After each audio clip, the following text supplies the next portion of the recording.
Hey guys, okay, so we've been talking the last few weeks about Bible translations and how theology is baked into our modern translations. Another way to say that is, in order to translate something from one language to another, you have to understand what you're translating. And obviously, there's gobs of conspiracy theories out there, people who are more skeptical that would look at something that I'm about to show you and think wrong motives are involved. I tend not to take that route.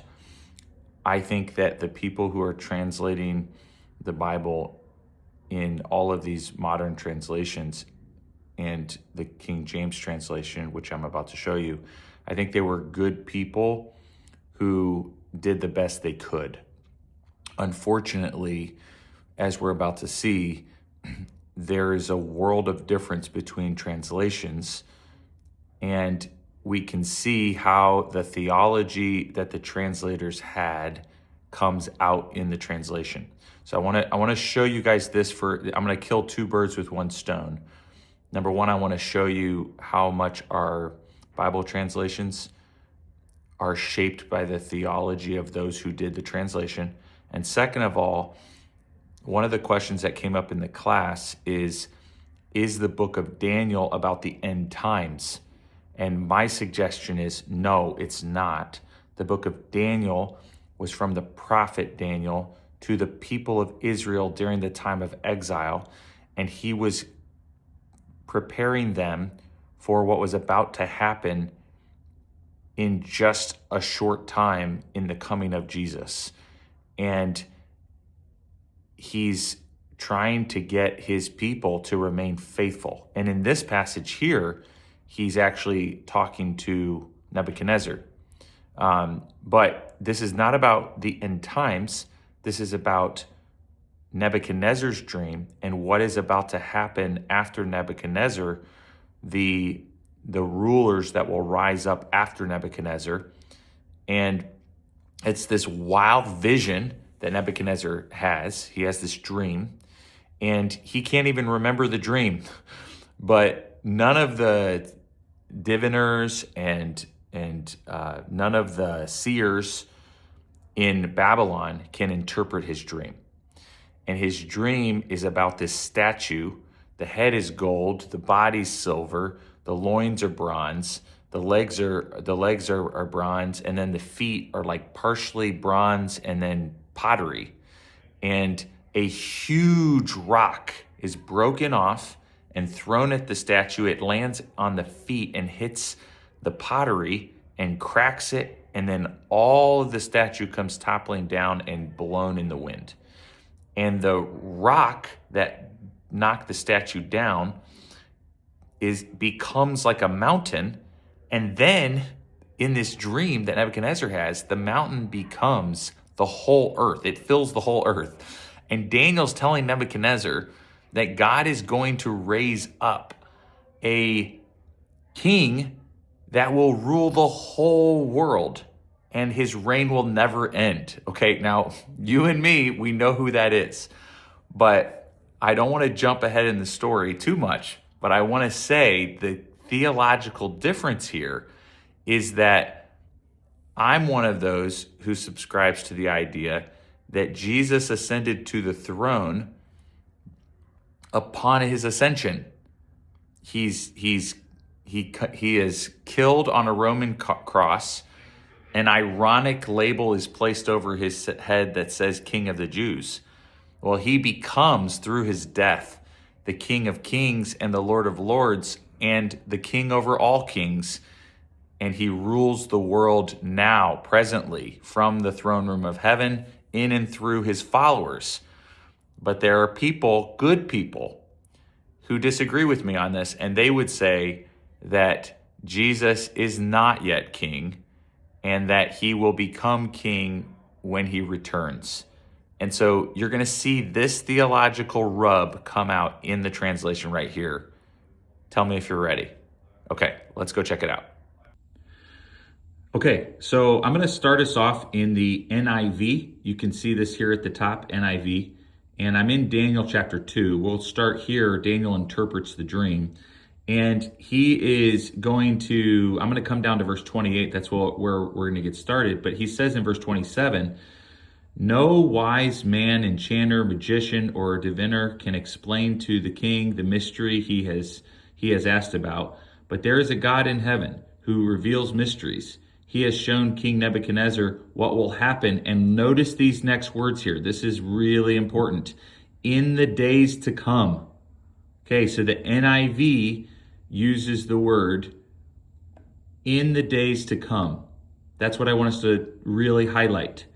Your dream and the visions that passed through your mind as you were lying in bed are these. And he goes on to talk about this statue and gold, silver, belly is bronze, legs are iron. I think I got that wrong earlier. I said iron, but either way, you get it. The feet are partially iron, partly clay. Okay, and then we come down here to the wind sweeps them away. Why? Well, there's a rock is cut out, but not by human hands. So this rock is going to be put in place as the king, we're going to find out, but he's not done it. He's not installed as king by human hands.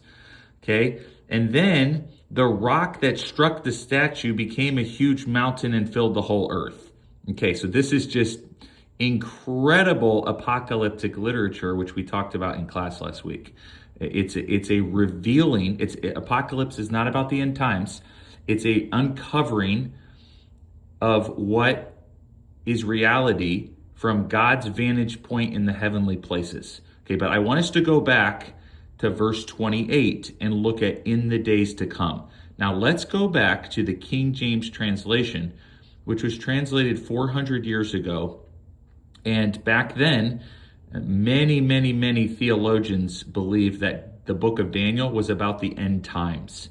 It was about things that have yet to happen even in 2026. So I'm going to scroll down here to my King James translation. Let's click on that and let's look at verse 28. But there is a God in heaven that revealeth secrets and maketh known to the king Nebuchadnezzar what shall be in the latter days. All right, so let's flip over to another few translations and let's see how this is rendered. Okay, so let's look at the NLT. This says, what will happen in the future? Okay, so they're a little more ambiguous than I think even the NIV was. Because the NIV, if we go over to them, they say in the days to come. So I think in the days to come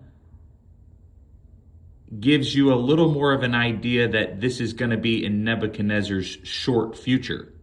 Where the NLT, if I swipe back to that, this says in the future, which could mean in the days to come, but it also could mean in the long future.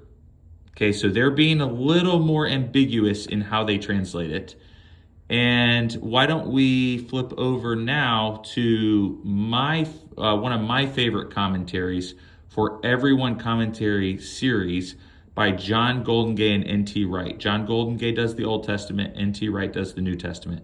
And let's see what Goldengay says. So first of all, let's scroll up or scroll down here, and let's see how he translates it in verse 28. Let's see where we are here. He says, what will happen at the end of the time? At the end of the time. Okay, so this is going to be more of like a literal translation. So it's not the end of time, it's the end of the time. And then he goes on in the commentary down here to explain, and let me see if I can find it. Here we go. Let's just read this whole section because he gives an explanation about Barack Obama up here to talk about a transition in leadership. And then he says, Apparently, he couldn't remember his dream, talking about Nebuchadnezzar. But when Daniel told him what it was, he recognized it. It's obviously bad news about his legacy. The phrase, the end of the time, is more literally the end of the days, which in English can sound as if it denotes the end of history, but it isn't a technical term for the end. Nebuchadnezzar isn't asking that kind of question. Okay? The troubling question in his dream was about what's going to happen after him. He's the great king who reigned over the Babylonian Empire for 40 years, for half of its life. What's the future of this empire? So, I am not trying in this video to twist anybody's arm and convince you of my position. I think this is so obviously talking about Jesus, and Jesus was enthroned through his death, and he rules from the throne room of heaven as King of Kings and Lord of Lords. I think the New Testament couldn't be more clear about that.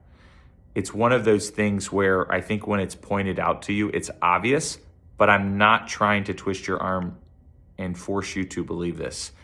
I'm simply showing us that one's eschatological view, eschatology, the end of times, one's view on the end times matters, and it really matters when you're translating the Bible.